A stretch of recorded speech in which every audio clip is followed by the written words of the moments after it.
અંકલેશ્વરના સજોદ ગામ ખાતે માર્ગ વિવાદને લઈ ખેડૂતોનો ઊભો પાક ખેતરમાં જ પડી રહેવાની સ્થિતિ સર્જાઈ છે। સરકારી નહેરના રસ્તા જમીન વિવાદને લઈ ન બનતા કીચડ ભર્યા માર્ગ ઉપરથી જ ઊભો પાક બહાર લઈ આવવાનું મુશ્કેલ બન્યું છે। ખેડૂતોએ જાતે જ રૂપિયા કાઢી માર્ગ બનાવવો પડે તેવી સ્થિતિ છે। અંકલેશ્વર મામલતદાર કચેરી ખાતે પણ રજૂઆત કરી હતી। પંચકેસ કર્યા બાદ પણ હજુ માર્ગનો ઉકેલ ન આવતા ખેડૂતોમાં અસંતોષ જોવા મળી રહ્યો છે। કાર્યક્રમમાં ભરૂચ લોકસભાના લોકપ્રિય સાંસદ મનસુખ વસાવા, ભરૂચ વિધાનસભાના ધારાસભ્ય રમેશ મિસ્ત્રી તથા પૂર્વ જિલ્લા ભાજપ પ્રમુખ મારુતિસિંહ અટોદરિયા સહિતના આગેવાનોની વિશેષ ઉપસ્થિતિ નોંધાઈ હતી।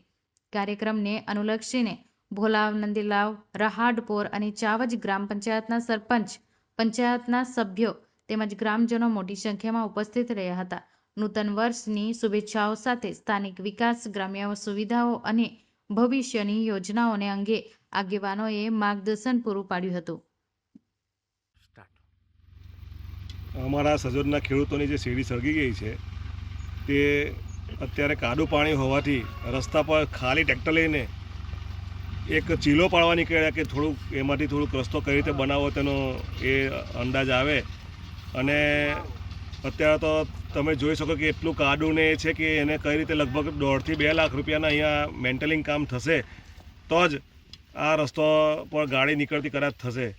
અને ત્યાં સુધીમાં શેરડીમાં કેટલો સુકાવ લાગે અને બળેલી શેરડીના સુગરમાં પાછા એડવાન્સ બળેલી શેરડીના પૈસા કપાય છે, એટલે કેટલો માર વાગે એ અમને આજે કલ્પના નથી કે કદાચ ખર્ચો બી અમારો નીકળે તો સારું।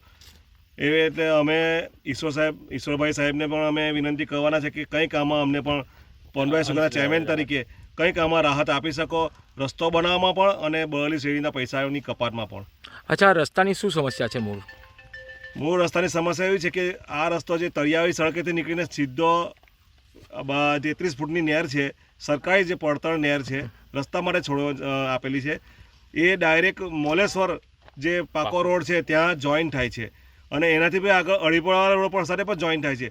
પણ વચ્ચે એક બે વિવાદાસ્પદ જે રસ્તાનું છે એના માટે મામલતદારશ્રીને અરજી આપેલી છે અને મામલતદારશ્રી સ્થળની મુલાકાત પણ લીધી છે, પણ હજુ સુધી એનો નિકાલ નથી આવ્યો। જો એ નિકાલ પણ આવી જતો ને તો રસ્તો કદાચ ઝડપી એ બાજુ મોડે સવારે સરકે નીકળી જતે।